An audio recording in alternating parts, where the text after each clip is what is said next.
talk today is about filling the nutrition gap between what the animal actually requires to perform at the higher level and what we actually are offering in our pastures or in our supplementary feeding. And that's the key today. We'll work on those principles and hopefully you'll take something back home that will work quite well. So let's start. Okay.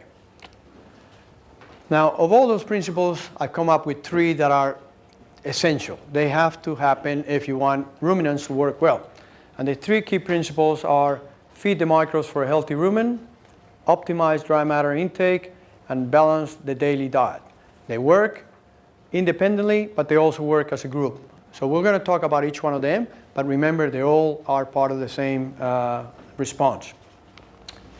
So the first one is feed the microbes for a healthy rumen. That's the one we're going to talk about first.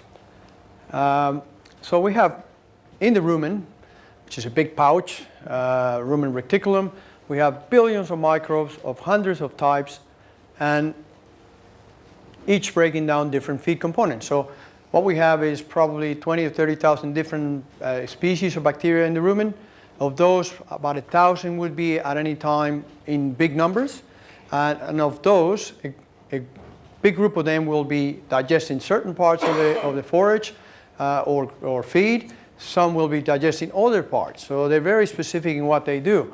But of all those things, I mean, I can go through a lot of that, but the most important thing is that those microbial populations that are in the rumen at any one time gradually shift every time you make a major feed change. So every time you change your feed, it's not like monogastrics like us or pigs or chooks, which we can actually feed 3 different diets, completely different, and it's not going to upset it. But if we do that with ruminants, with cattle, sheep, we're going to have a lot of problems.